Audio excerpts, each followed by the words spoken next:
첫 번째로 우리가 이런 스트레스 상황에 놓이게 되면 어떤 식으로 우리 몸 또 심리적인 반응을 일으키게 되는지를 먼저 살펴보겠습니다. 일단 첫 번째로는 그쵸, 스트레스 받으면은 뭐 여러모로 우리 몸이 먼저 알지요. 그쵸? 뭐 사람에 따라서는 소화가 안 된다던가 두통이 있다던가 힘이 빠진다던가 아니면은 여기서 얘기하는 것처럼 갑자기 맥박이 올라가거나 뭐 이런 여러 가지 증상들이 나타나게 되는데, 이런 것들을 캐논이라는 학자는 위급 반응이라고 얘기를 했습니다. 그래서 위급 반응이라는 거는 이 분노와 공포 같은 경험을 할 때, 특히 불안이나 공포죠. 공포를 경험할 때 혈당의 수준이 올라가고, 그러니까 당이 올라가고, 그다음에 맥박이 빨라지고, 호흡이 빨라지고, 혈압이 증가하게 되는데, 그러한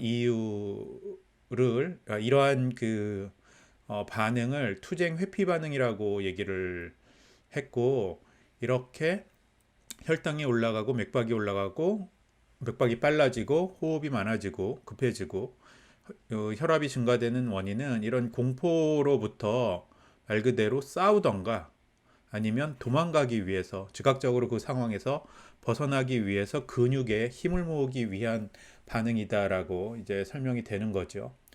그래서 이런 스트레스 상황에서는 이 자율신경계의 교감신경계에서 아드레날린과 같은 이 부신 호르몬을 분비하게 되는데, 이 아드레날린이 뿜어져 나오면 이 투쟁회피 반응과 같은 증상이 나타나고, 순간적으로 큰 힘을 폭발적으로 내는데 이제 필요한 호르몬이 되죠. 그래서 이러한 그 반응이 일어나는 이유는 마찬가지로 그 상황과 싸우던가 아니면 도망가기 위해서 이런 증상이 나타나고, 이후에 스트레스 상황에서 벗어나게 되면 부교감 신경계가 활성화되면서 이제 아드레날린과 반대되는 노르아드레날린이 분비돼 가지고 정상적인 상황으로 돌아오게끔 그렇게 만들어 준다라고 알려져 있습니다.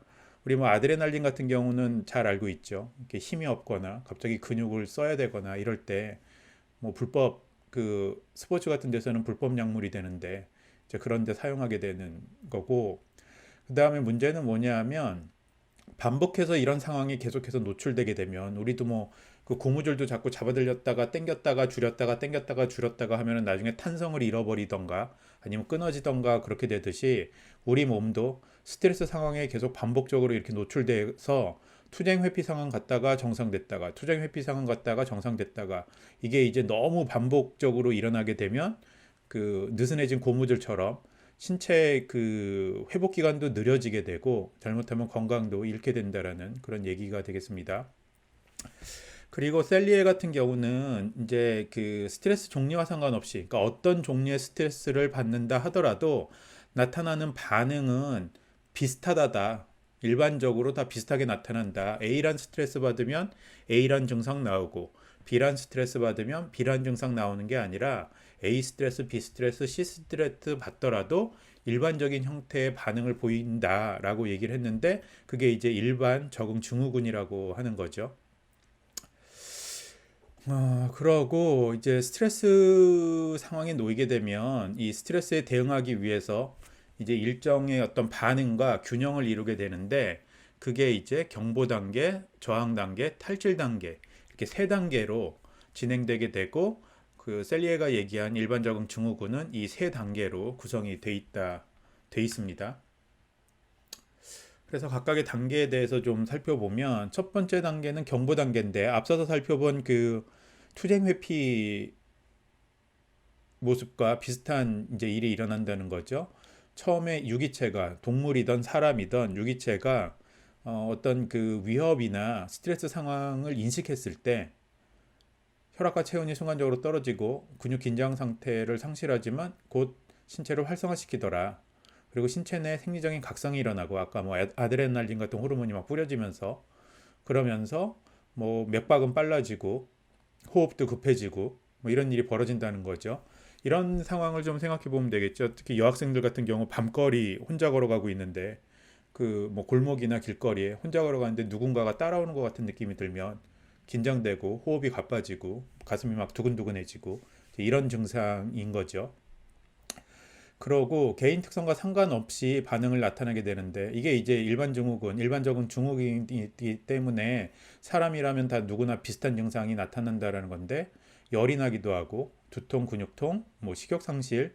근데 식욕 상실은 너무나 당연한 게 혈액을 더 근육으로 보내주기 때문에 당연히 지금 이 위급 상황에서 뭐 먹고 싶은 생각이 날 수 없겠죠. 그렇죠?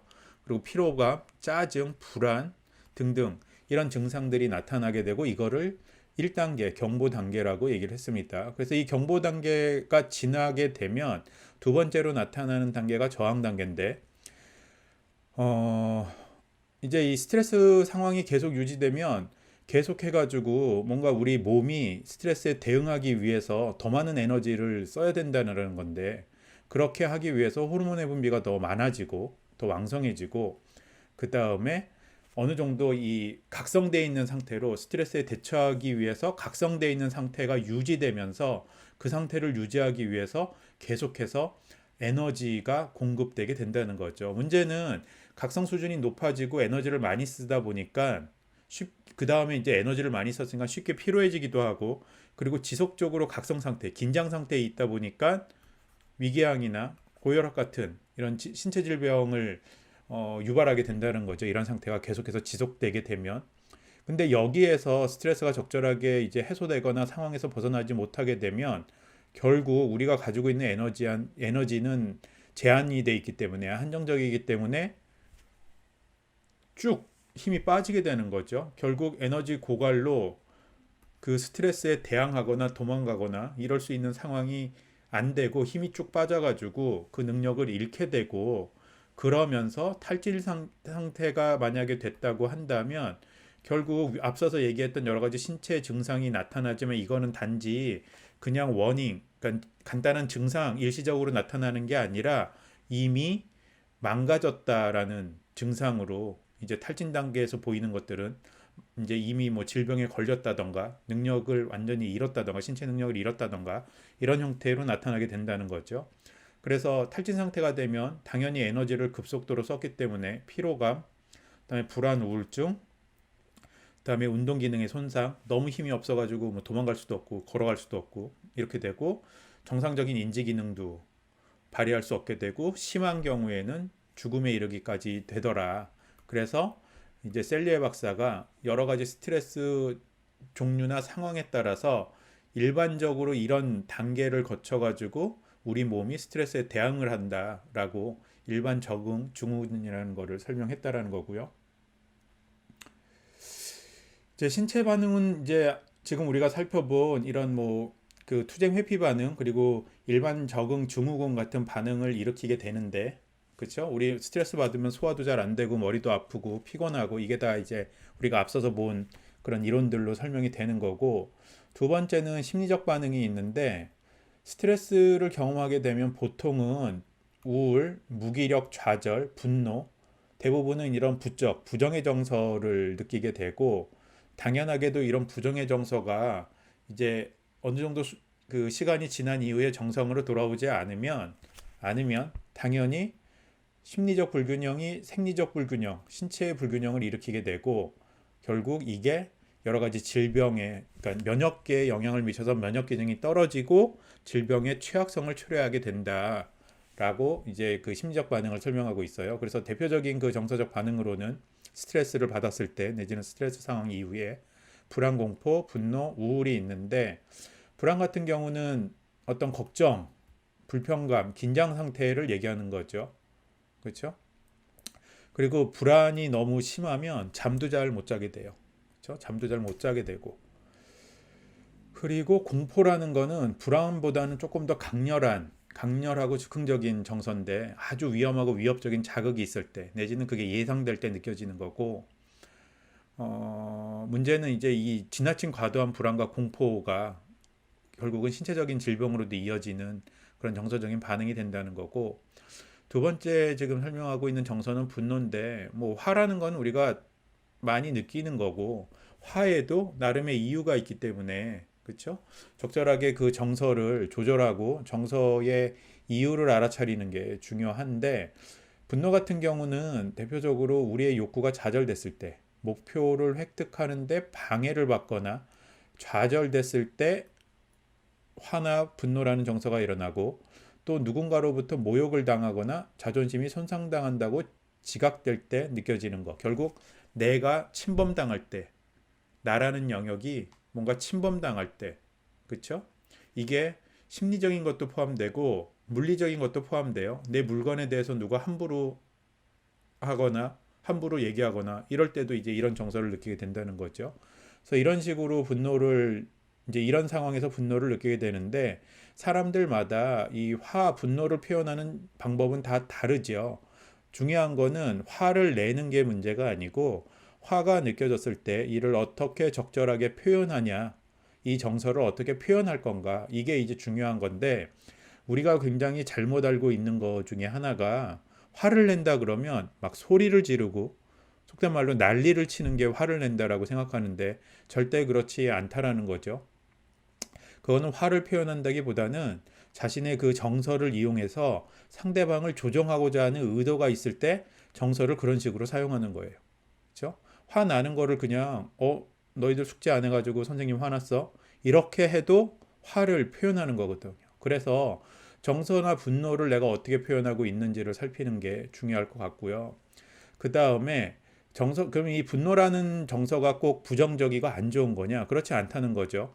우리가 화를 내볼 때, 소리 지르고 이럴 때 다 경험해봤지만 굉장한 에너지를 제공하기 때문에, 이런 정서를 긍정적으로 사용할 수 있다면 우리가 원하는 쪽으로 우리의 행동을 더 할 수 있게끔 하는데, 그렇죠? 활용할 수도 있고, 그 다음에 어떤 그 의사결정하는데도 이런 분노라는 정서가 작용을 해서 이제 나에게 다가오는 문제를 회피하거나, 그다음에 어떤 뭐 문제와 책임 같은 경우를 방어하는데 우리가 사용할 수 있다. 긍정적으로 사용된다면 이제 이런 게 있고, 문제는 이런 분노나 화를 적절하게 표현하지 못하고 부적응적인 방식으로 계속해서 표현하다 보면 계속 혈압 오른다 그러잖아요. 막 발끈 화내고 이런 식으로 화를 계속해서 표현하다 보면 고혈압, 그다음에 관상동맥 막히는 거, 터지는 거, 심장질환, 심장마비, 이런 신체 질병의 위험이 상당히 높아지는 정서로 알려져 있죠. 뒤에서 얘기하는 타입 A 성격과도 굉장히 밀접한 관련을 가지고 있어요. 그래서 화를 느끼는 거는 이상한 게 아니지만, 그 화를 어떻게 내가 조절하고 표현하는지가 굉장히 신체 건강과 관련돼서도, 그리고 사회적 관계와 관련돼서도 중요하다. 이 부분을 꼭 기억해야 될 것 같고요. 그다음에 스트레스 상황에서 또 우리가 자주 느끼는 정서는 우울이라는 게 있어요. 우울 내지는 무기력 같은 정서를 느끼게 되는데, 우울하다라는 거는 단순히 슬프다라는 것뿐만 아니라 자신을 향한 분노, 불안, 절망감 등 굉장히 복잡한 감정들이 포함되어 있는 거다. 그래서 우울해지는 이유 중에 하나가, 우리가 그 지난주에 정신병리 공부할 때 우울하면서 기억해야 되는 키워드를 좌절과 실패와 좌절 같은 사건이 있었을 때 이후에 나타나는 정서가 우울이라 그랬는데, 그러면 왜 실패하고 좌절했을 때 우리가 우울을 느끼냐? 실패한 내 자신이 너무 미웃고 화나는 거야. 그래서 그 화를 바깥에다 표현할 수 없고 내 자신에게 돌리다 보니까 우울이라는 정서가 나타난다. 이제 그러면 이제 이 얘기가 설명이 되죠. 자신을 향한 분노, 불안, 절망감 등 이런 것들이 우울이라는 증상으로 나타나더라. 그래서 우울은 스트레스에서 굉장히 보편적으로 볼 수 있는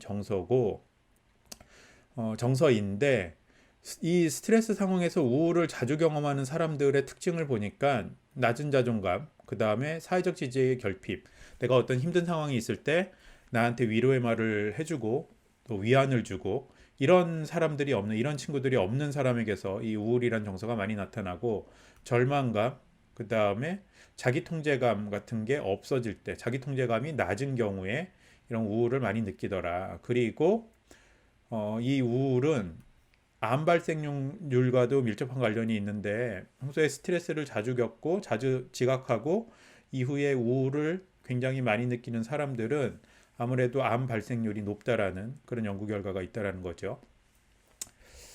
자, 다음은 스트레스 강도에 영향을 미치는 요인을 좀 살펴보도록 하겠습니다. 우리가 동일한 상황에 있어도 누구는 스트레스를 더 받고 누구는 덜 받고 그러는데, 그 이유가 뭐냐는 거죠. 그래서 같은 상황에서도 더 힘들어하는 사람이 있고 위기를 잘 극복하고 해결하는 사람이 있는 반면에 그렇지 못한 사람들도 있는데 이런 개인차가 도대체 어디서 나타나는 건가? 그렇죠?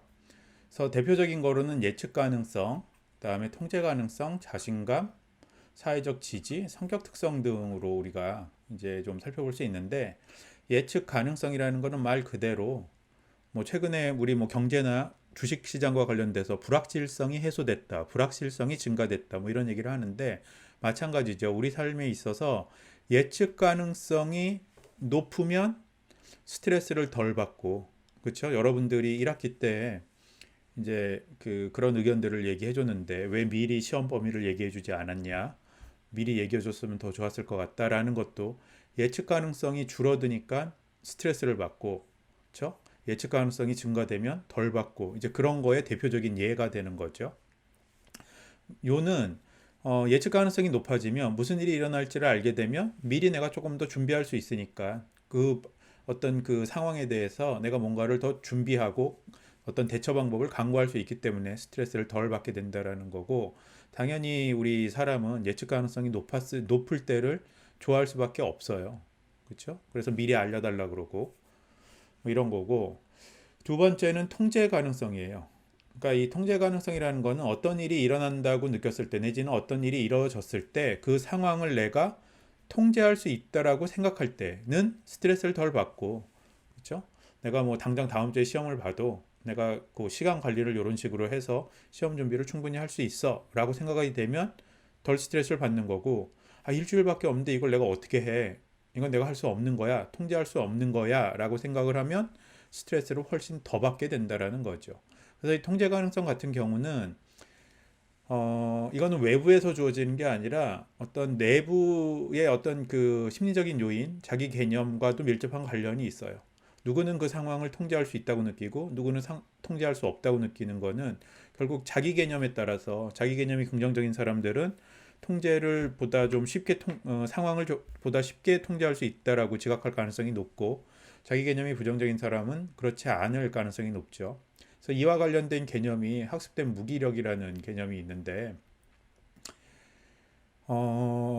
이제 그 안 좋은 일이 계속 반복해서 일어나고 실패가 많아지다 보니까 충분히 내가 대처할 수 있고 준비할 수 있음에도 불구하고 아무것도 안 하는 거, 할 수 없다라고 하면서 이 절망감과 무력감을 느끼는 상황을 학습된 무기력이라고 해요. 그래서 뭐 예를 들자면 최근에 뭐 취업이 어려우니까 뭐 계속해서 서류를 내는데 서류에 100번 떨어졌어.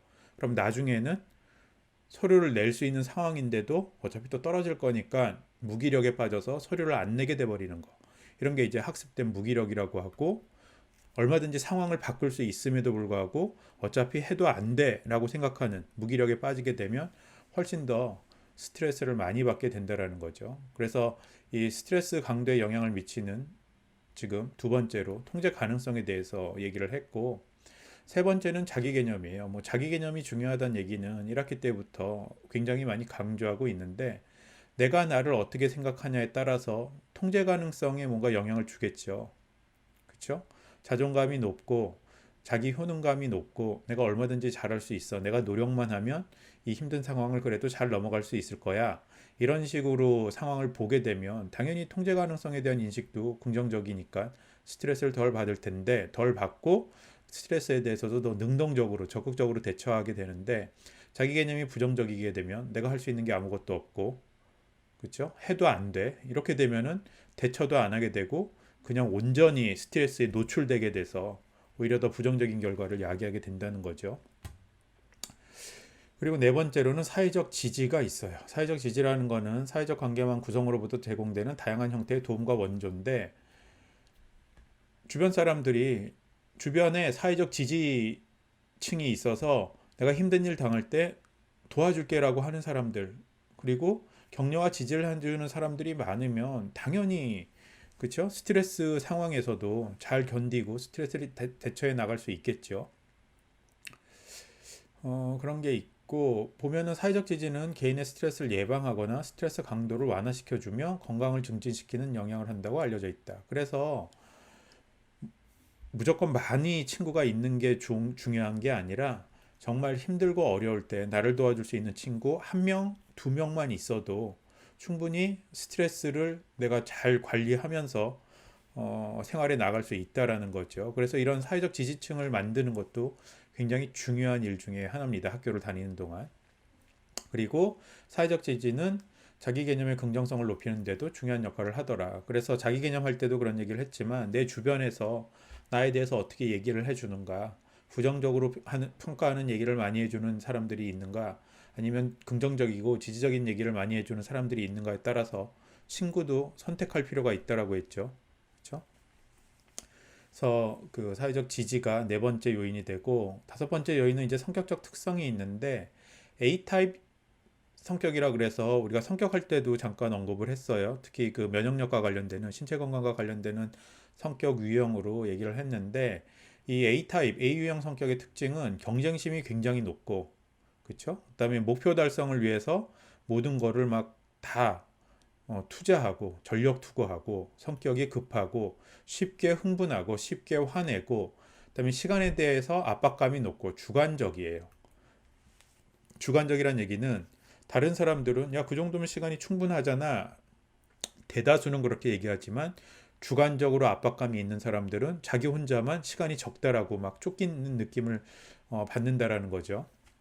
그리고 이 책임에 대한 압박감도 높고, 그다음에 평소 그 모습을 보면 굉장히 공격적이고 성취지향적이고, 그다음에 화를 잘 참지 못하고, 이런 이 성격의 모습을 보이게 되는데, 이런 A타입 유형의 사람들이 잘 걸리는 그 질환은 심장 혈관계 질환, 고혈압이라던가 관상동맥과 관련돼서 막혀가지고 막 터진다던가 심장 마비에 걸린다던가, 그렇죠? 이런 질병에 걸릴 확률이 훨씬 높다는 거죠. 그래서 심리검사 같은 거, 특히 MMPI 같은, 우리 지난 시간에도 얘기했던 MMPI 이 그 검사를 하면 성격 특성을 거기서 보여주는데, 거기 보면 타입 A라는 지표가 있어요. 그래서 타입 A라는 지표가 점수가 높게 나타나면, 벌써 20대인데 벌써 그게 높게 나타나면 거의 10중 8구, 거의 뭐 7, 80% 이상 나중에 중년기가 됐을 때 이런 고혈압이라던가 심장계 질병에 걸릴 가능성이 무지 높기 때문에 성격을 좀 조절하거나 분노를 조절하거나 이런 거를 좀 잘 배울 필요가 있죠. 또 이런 그 A유형 성격의 사람들은 스트레스 상황을 훨씬 더 위협적으로 지각한다는 거죠. 실제보다. 그리고 경쟁적으로 대처하고 시간에 쫓기는 듯한 모습을 보이더라. 그래서 이 A 유형의 사람들은 낮은 자존감, 그다음에 약한 자기 통제력, 자기를 부정적으로 평가하고 그 실패에 대한 두려움이 굉장히 강하더라. 그래서 이런 A 타입 성격과 대비되는, 그렇죠? 조금 적응적이고 건강한 성격을 우리가 B 타입, B형 성격 유형이라고 그렇게 얘기를 합니다. 그렇고, 그 다음에 낙관성인데, 우리가 이거는 성격할 때도 공부를 했어요. 낙관성이 높은 사람들은 아무래도 심리적으로도 신체적으로도 건강하다라는 얘기를 이미 성격 공부하면서 했죠. 당연히 스트레스 상황에 대해서도 긍정적으로 바라보게 되고 보다 적응적으로 대처하게 될 겁니다. 그래서 이 개인의 부적응 문제를 완화하는 중요한 변인으로 확인되고 있고, 비관적인 사람들, 부정적인, 평소에 부정성이 굉장히 높은 사람들, 그렇죠? 매사에 불만, 불평에 부정적인 측면, 부정적인 결과만 예측하는 게 일상화된 사람들 같은 경우는 만성적인 분노, 그다음에 분노에 대한 억제 낮고 쉽게 화를 잘 낸다는 거죠. 그다음에 스트레스도 자기가 많이 받고 있다고 생각하고, 그다음에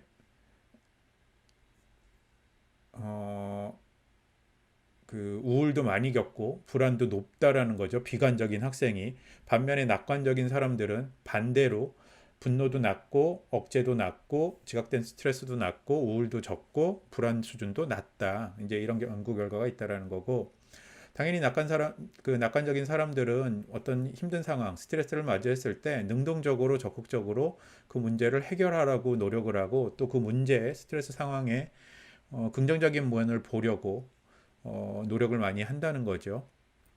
그래서 낙관주의자들은 적극적이고 능동적으로 행동하고, 스트레스 상황에서 계획적인 방식으로 문제를 해결하고, 통제할 수 있는 상황에서는 적극적인 문제 해결을, 통제 불가능 상황에서는 수용, 긍정적 재해석을 활용하더라.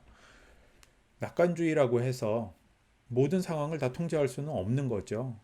사람의 힘으로 안 될 수 있는 상황도 있는 거예요. 그럴 때 그 부분을 받아들이고 자신의 일로 자신의 삶의 일부분으로 받아들이고 그 또 그러한 과정을 통해서 배울 수 있는 부분 긍정적인 재해석을 하는 능력이 뛰어나다라는 거죠.